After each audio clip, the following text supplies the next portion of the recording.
आइए चर्चा करते हैं तिल की खेती के बारे में, जिसके अंतर्गत भूमि का चुनाव एवं तैयारी। तो किसान भाइयों, इस फसल को प्रदेश की अधिकांश भूमि में उगाया जा सकता है।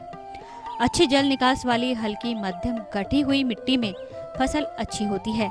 बलुई दोमट मिट्टी में पर्याप्त नमी होने पर फसल बहुत अच्छी होती है। अम्लीय या क्षारीय भूमि तिल की काश्त हेतु अनुपयोगी होती है। काश्त करने हेतु भूमि का पीएच मान 5.5 से 8.0 है। भूमि की तैयारी हेतु कल्टीवेटर से खेत को बखर कर एक पाटा चलाकर समतल कर लें। जहां तक बात इसके उन्नत प्रभेदों की है, तो अपने प्रदेश में काश्त हेतु उन्नत किस्में इस प्रकार हैं।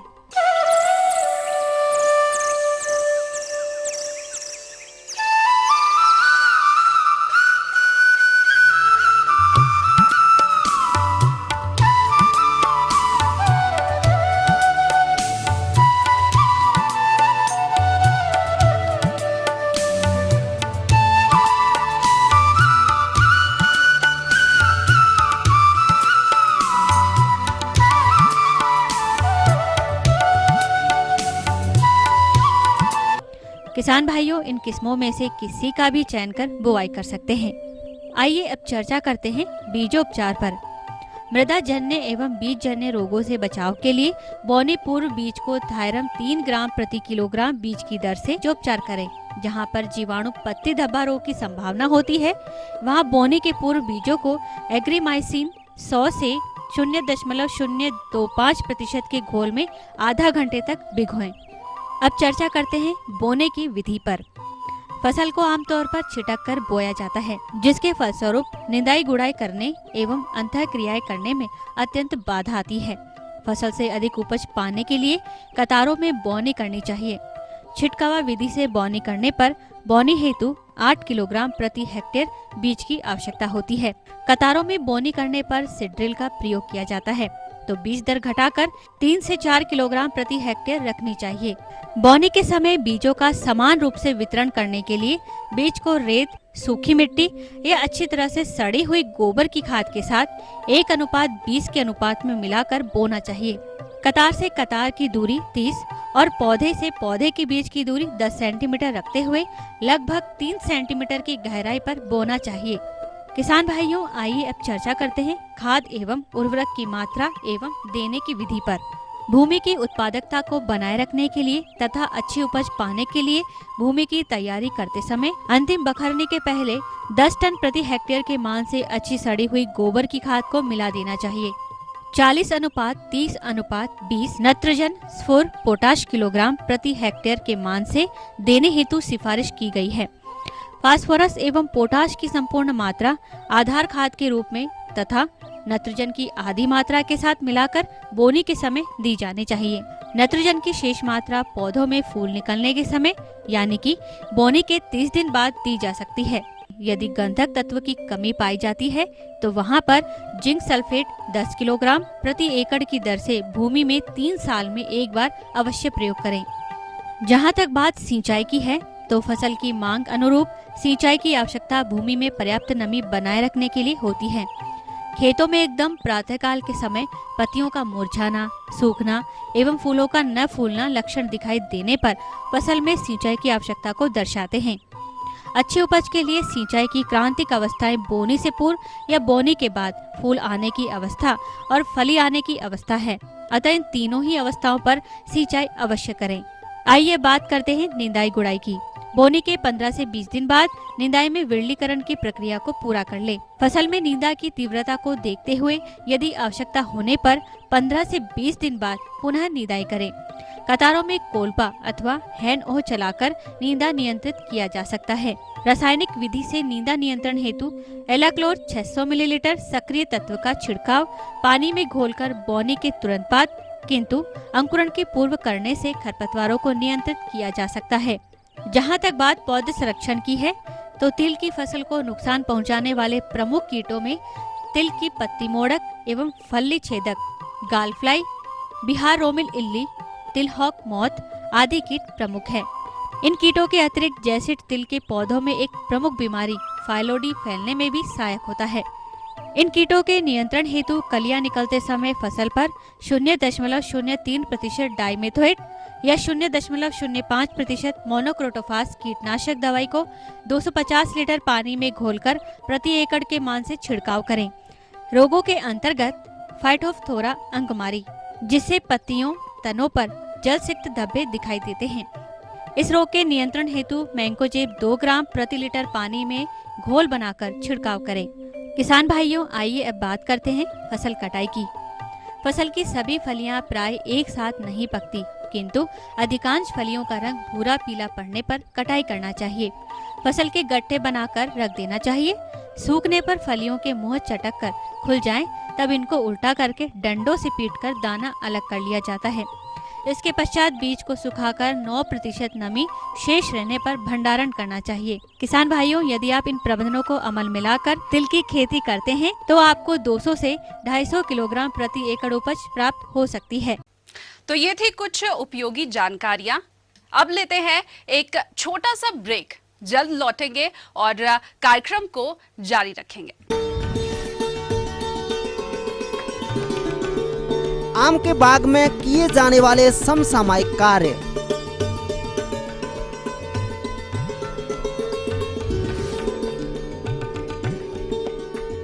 राजधानी सोमवार से गुरुवार रात 8 बजे।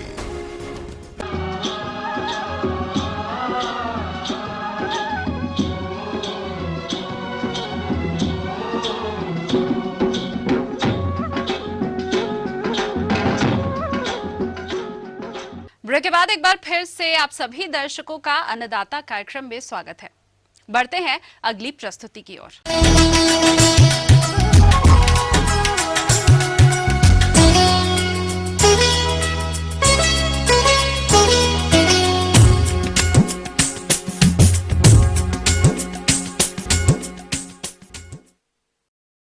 अपने प्रदेश में बहुत सी ऐसी भूमि है जो कि कृषि कार्य हेतु उपयुक्त नहीं है, लेकिन ऐसी भूमि पर हम वानिकी वृक्षों को लगाकर अतिरिक्त आय प्राप्त कर सकते हैं। तो किसान भाइयों, अगर आपके पास भी ऐसी जमीन है जो कि कृषक अपने खेतों में फसलों के साथ साथ वानिकी वृक्ष लगाना चाहते हैं, तो वो किस प्रकार से इसकी तैयारी करें, पौध तैयार करें, इनका रोपण करें, इसकी जानकारी के लिए आइए मिलते हैं RAU पूसा के डॉक्टर RK झा से। अभी जो है वानिकी पौधे के नर्सरी लगाने का समय आ गया है।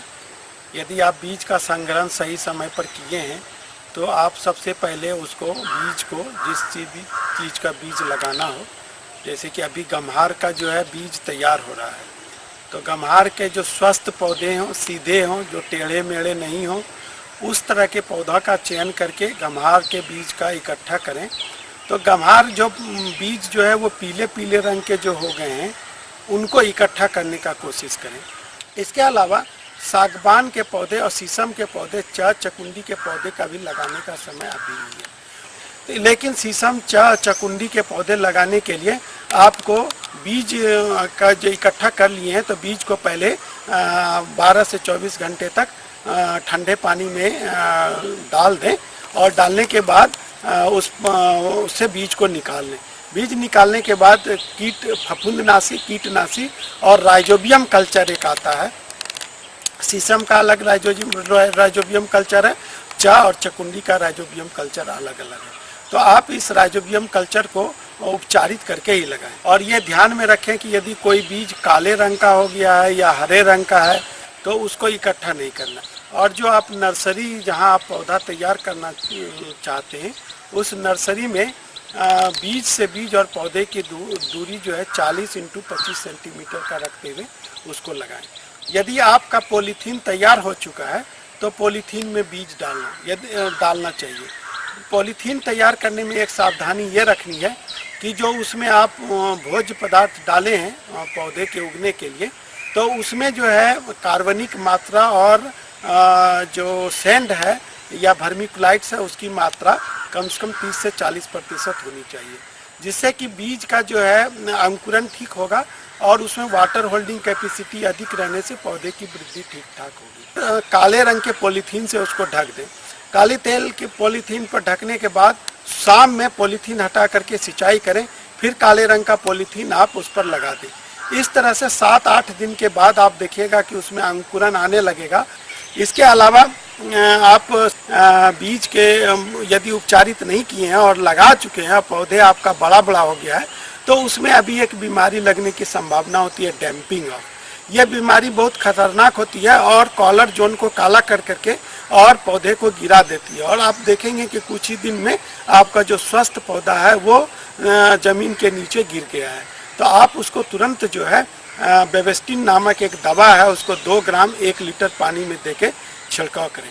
और यदि ये दवा आपके यहाँ उपलब्ध नहीं है तो एक ब्लाइटॉक्स नाम की दवा आती है, वो 2 ग्राम कॉपर फंजीसाइड है, वो 2 ग्राम 1 लीटर पानी में घोल करके छिड़काव 7-7 दिन के अंतराल पर करें। यदि ये सभी चीज़ आप कर रहे हैं और उसके बाद भी यदि नर्सरी में समस्या है, पौधे की वृद्धि नहीं हो रही है, तो ये ध्यान रखना है कि जब आप नर्सरी तैयार कर रहे हैं, यदि मिट्टी का जांच करा लिए थे तो देखिए कि किस तत्व की कमी है। जनरली नर्सरी में फास्फोरस पोटास की कमी रहने से जड़ की वृद्धि नहीं होती है और पौधे जो है बाद में वृद्धि नहीं करते हैं और उसके जड़ घुंघराले हो जाते हैं और बाद में पौधा टेढ़ा मेढ़ा होकर के सूख जाता है। तो यदि आप ये नहीं किए हैं तो आप जो है तुरंत नर्सरी में निकाई गुड़ाई करके घास सब निकाल दें और फॉस्फेट और पोटास जो है पर मीटर स्क्वायर में 100 ग्राम जरूर डालें। 100 ग्राम म्यूरेट ऑफ पोटास और 50 ग्राम सुपर फास्फेट डालें। इससे जो है आप फॉस्फेट और पोटास की कमी को दूर करेंगे तो इससे क्या होगा कि पौधा सीधा होगा और उसमें कोई बीमारी और कीट का आक्रमण नहीं होगा और पौधे संतुलित होकर के आगे बढ़ते रहेंगे। इस के अलावे यह भी ध्यान रखना है कि यदि पौधे आपके बड़े हो गए हैं और लगाने लायक हो गए हैं, तो यदि आपका ज़मीन में पौधा तैयार है तो उसका जड़ की कटाई का भी समय आ गया है। तो आप जो है जो जड़ काटने वाला सिकेटियर है, मिट्टी के चारों तरफ से हटा करके 5 से 10 सेंटीमीटर तक और जितना भी पौधे हैं उसकी जड़ की कटाई आप कर लें। और जड़ की कटाई करने के बाद उसमें सिंचाई करना ना भूलें, सिंचाई जरूर करें। तो इससे क्या होगा कि जो जड़ है वो कटने से पौधे मरेंगे नहीं और पौधे की वृद्धि संतुलित रूप से होगी।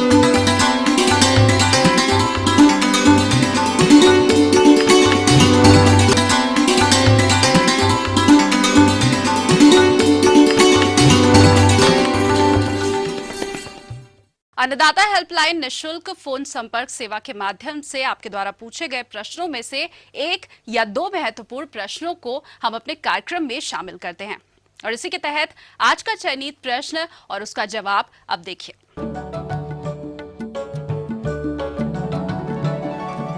जिला समस्तीपुर के कृषक शिव कुमार, आप अन्नदाता निशुल्क फोन संपर्क सेवा के माध्यम से जीर्ण उद्धार किए गए आम के बाग में किए जाने वाले प्रबंधन कार्यों पर जानकारी चाहते हैं। तो शिव कुमार जी, आपकी जानकारी हेतु प्रस्तुत है कार्यक्रम का यह अंश।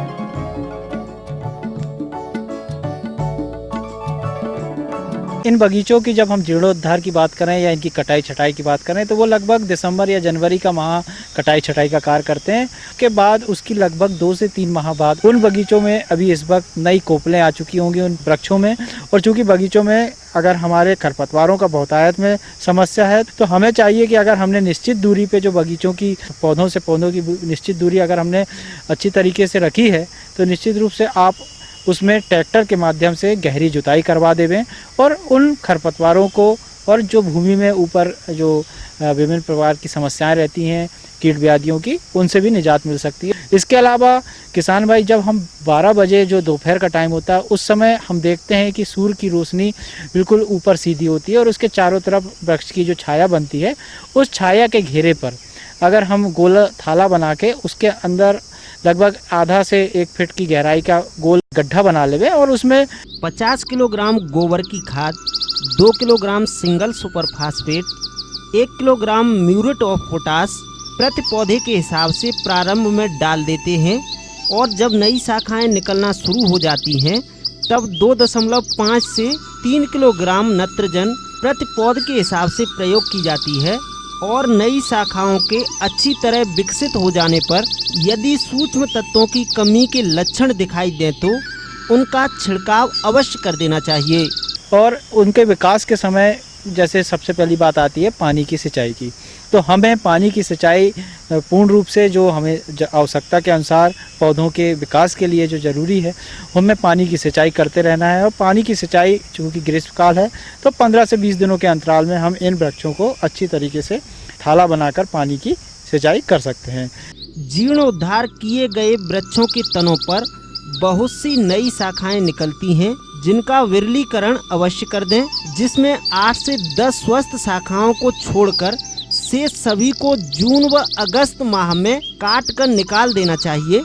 इसी के साथ साथ इन बगीचों में जल निकास की उचित व्यवस्था नहीं होती है, क्योंकि जल निकास नलियां मिट्टी से भर जाती हैं। अतः इन नालियों की सफाई करके उचित ढाल की व्यवस्था करें, जिससे वर्षा जल आसानी से बाहर निकल सके। निम्न गुणवत्ता वाले वृक्षों को शीर्ष ऊपर रोपण विधि द्वारा उच्च गुणवत्ता वाले वृक्षों में परिवर्तित किया जाता है।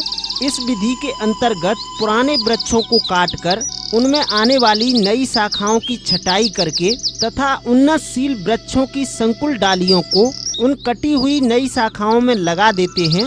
जीर्ण उद्धार प्रक्रिया में देखा गया है, कभी कभी वृक्ष तना भेदक कीट से ग्रसित हो जाते हैं। कीट द्वारा बनाए गए सुरंग में लोहे का पतला तार डालकर कीट के लार्वे को बाहर निकालकर नष्ट कर देना चाहिए और छेद में केरोसिन या कीटनाशक दवा रुई को भिगाकर उस छेद के अंदर डाल देना चाहिए तथा बाद में उसे गीली मिट्टी से बंद कर देना चाहिए। उसमें जो मिलीबग की समस्या बहुतायत में आती है और ये मिलीबग जमीन के माध्यम से ही हमारे पौधों में चढ़ते हैं और इससे जो नई पत्तियां होती हैं उनके रस को चूसते हैं। तो इसकी रोकथाम के लिए हमें चाहिए कि जब भी हम खेत को तैयार कर रहे हैं उस दौरान खेत में हमारे जो आम के वृक्ष हैं उसमें बोर्डो का जो पेस्ट होता है उसको अच्छी तरीके से गोल घेरे पे पुताई कर देवे।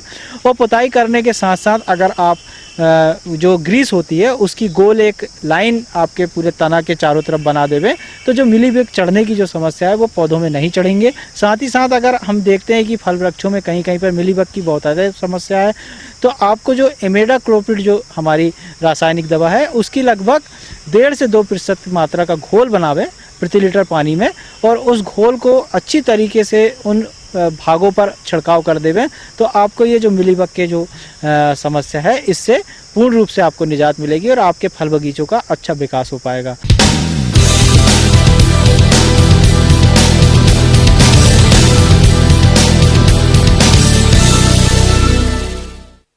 राज्य के विभिन्न मंडियों में कृषि उत्पादों के चढ़ते और उतरते बाजार भाव की संक्षिप्त जानकारी आगे देखिए।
दिखाते हैं आपको कल दिखाए जाने वाले कार्यक्रम की मुख्य झलकियां।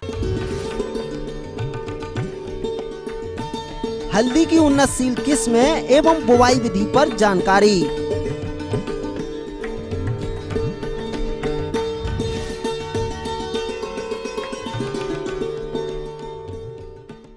हम ये उम्मीद करते हैं कि आज का कार्यक्रम आप सभी दर्शकों के लिए उपयोगी रहा होगा। किसान भाइयों, अन्नदाता आपकी सेवा के लिए संकल्परत है। कृषि संबंधित समस्या और सुझावों के लिए आप हमें इस पते पर संपर्क कर सकते हैं।